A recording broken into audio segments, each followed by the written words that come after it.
안녕하세요. 웅덩이 매매법 레버리지 ETF 장기 투자자 디벨로몽입니다. 어제 제 호들갑이 문제였나 봅니다. 그에 대한 벌로 미국 직속계좌는 하루 만에 수익금 1000만 원이 내려간 상태입니다. 수익은 2,500만 원으로 줄어들었고 국내 계좌는 아직 시장이 열리지 않아 그대로지만 오늘 시장이 열리면 하락할 것으로 보이죠. 어제 급등할 것이라고 모두가 생각하던 미국 증시가 갑자기 급락으로 전환하며 반등하려는 기미조차 없이 그냥 힘없이 주르륵 흘러내렸습니다. 많은 분들이 진짜 궁금하셨을 겁니다. 아니, 엔비디아의 엄청난 실적 발표, 그리고 엔비디아는 거의 8% 넘게 급등하고 있었는데 이걸 다 떨어뜨릴 만큼 증시가 하락한 이유가 뭘까? 대체 무슨 이유로 이렇게 급락하는 거지? 라는 생각이 모두가 같았을 겁니다. 그리고 솔직한 제 개인적인 생각을 말씀드리자면 어제 현재 뚜렷한 급락 이유는 없어 보입니다. 지금 잭슨홀 회의가 진행되고 있는데 월가의 내부 정보에서 어떤 매파적 메시지가 전달되면서 엄청난 매도세가 발생된 건지 아니면 차익 실현 매물이 나온 건지 이에 대한 뚜렷한 이유가 보이지 않습니다. 여러 이유들이 있겠지만 굳이 이유를 찾아보자면 최근 연준 위원들이 다시 매파적 발언을 쏟아내고 있다는 겁니다. 그리고 이와 관련되어 오늘 밤 11시 5분에 파월의 잭슨홀 연설이 있는데요. 이 매파적 발언을 봤을 때 파월이 매파적으로 어떤 충격을 주지 않을까 하는 증시에 두려움이 있는 것 같습니다. 왜 스물스물 두려움이 생겨나고 있냐면 최근 연준의 비공식 대변인으로 불리는 닉 티밀하우스 기자가 블라드 총재를 인터뷰한 기사를 작성했는데 매파 중에 매파로 불린 블라드 인터뷰 기사의 중요한 내용을 살펴보면 먼저 금리를 6% 이상으로 올릴 가능성을 언급했다는 겁니다. 왜냐면 현재 미국의 경제가 다시 성장하고 있고 앞으로 몇 달 동안 계속 성장하게 되면 연준은 결국 금리를 더 올려야 할 수 있다고 진단했습니다. 즉 여전히 긴축과의 싸움은 현재 진행형인 거죠. 지난 6월 전망까지만 하더라도 경기 침체가 곧 올 것이다 라는 시나리오였는데 이 시나리오는 사실상 물 건너갔기 때문에 강한 경제 때문에 가을에 금리 인상을 할 것이다 라고 전망하고 있는 상황입니다. 거기에 추가로 문제가 되고 있는 게 단순히 금리 인상이 문제가 아니라 현재 시장이 추가로 두려워하는 것은 더 높게 라는 스탠스에서 이제는 더 오래 유지라는 스탠스로 바뀔 가능성이 있기 때문입니다. 즉 높은 금리를 최대한 오래 유지하지 않을까 하는 설마하는 두려움이 있는 거죠. 이런 두려움을 주는 기사가 나오니까 일단 시장은 매수세가 줄어든 것으로 보이며 매도세가 좀 나오지 않았나 라는 생각도 듭니다. 또 패트릭 카커 연은 총재도 발언했는데요. 패트릭 카커 연은 총재 발언 핵심 내용을 공유드리면 지금 긴축 스탠스를 유지해야 한다고 말했으며 결국 경제는 둔화될 것이라고 전망했습니다. 또 우리는 긴축 정책을 충분히 완수했고 앞으로의 정책은 제한적인 스탠스 유지에 있다 라고 말했는데 이 말이 뭐냐면 이제는 더 높이 라는 스탠스가 아니라 충분히 올렸으니까 더 오래 유지 라는 스탠스로 가겠다는 겁니다.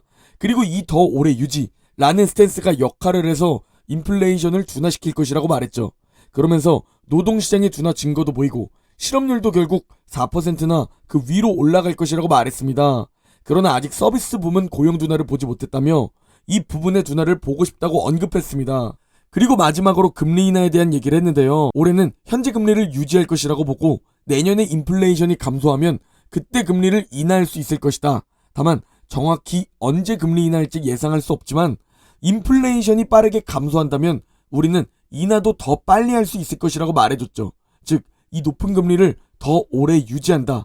이게 최근 연준의 스탠스로 보입니다. 거기에 콜리스 총재도 더 많은 금리 인상이 가능하다며 추가 긴축에 대한 발언에 힘을 실어줬습니다. 이런 발언들에 시장이 두려움에 떨었다 라는 게 현재 시장의 해석입니다. 다만 10년물 국채금리는 소폭 올라간 것을 보면 이게 꼭 급락의 주된 이유는 아닐 수 있어 보입니다. 그러나 최근 어떤 위기가 찾아왔던 미국 10년물 국채금리 4.2%는 여전히 부담스러운 위치다 라는 생각을 해볼 수 있죠. 어제는 애플, 테슬라, 아마존, 구글, 메타, 마소 그리고 반도체와 다른 기술주들 즉 나스닥이 크게 하락했습니다. 엔비디아의 엄청난 실적에도 불구하고 여전히 빅테크는 밸류에이션이 높다, 고평가다 라는 얘기도 있죠. 이제 이 AI 붐이 사라져가는 걸까요? 아니면 우리가 알 수 없는 어떤 하락의 이유가 있는 걸까요? 아무리 살펴봐도 오늘의 하락폭은 어떤 뚜렷한 큰 이유를 찾을 수 없어 보입니다. 부담스러운 국채 금리 때문에 매수세가 많이 줄어들 수 있었죠. 이번 8월 독서 모임에서 읽고 있는 앙드레 코스톨라니의 돈 뜨겁게 사랑하고 차갑게 다루어라 해서 경제와 주식시장을 산책하는 주인과 개에 비유합니다. 여기서 이리저리 왼쪽 오른쪽으로 뛰어다니는 개는 주식시장, 산책 경로대로 가는 주인은 경제라고 표현했는데요. 이 책에서 코스톨라니는 경제가 성장하면 주식시장은 위아래로 크게 움직이지만 결국 경제 성장을 따라간다 라고 말했습니다. 그리고 최근 연착륙, 골디락스 얘기가 나오며 미국 경제는 강하고 이번에 경제 성장률 또한 전망이 또 높아졌죠. 즉 우리는 경제는 성장하는데 지금처럼 주식시장이 떨어지면 웅주의 기회로 활용하면 된다는 겁니다.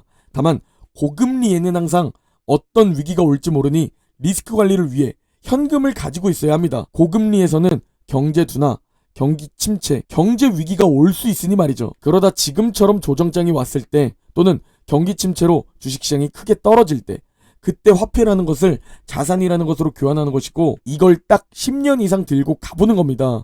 그렇게 되면 저와 여러분의 자산은 최소 3배가 되어 있을 겁니다. 자산이 3배가 되어 있다면 성공 경험을 통해 자산을 10배 불리는 계기가 될 수 있습니다. 다만 이 경험을 해보지 않고 실패하면 평생 자산을 불리지 못하는 대다수 개인 투자자가 되는 거죠. 작년 하락장에 비하면 이번 조정장은 너무나 귀엽습니다. 우리가 걱정해야 할 건 이런 조정장이 아니라 고금리로 인한 경기 침체, 경제 위기입니다. 다행히 아직 그런 시그널은 보이지 않는데요. 그럼에도 보유하는 것이 부자가 되는 방법입니다. 오늘 영상은 여기까지입니다. 제 영상이 도움이 되셨다면 구독, 좋아요, 알림 설정 부탁드립니다. 그럼 내일 영상에서 뵙겠습니다.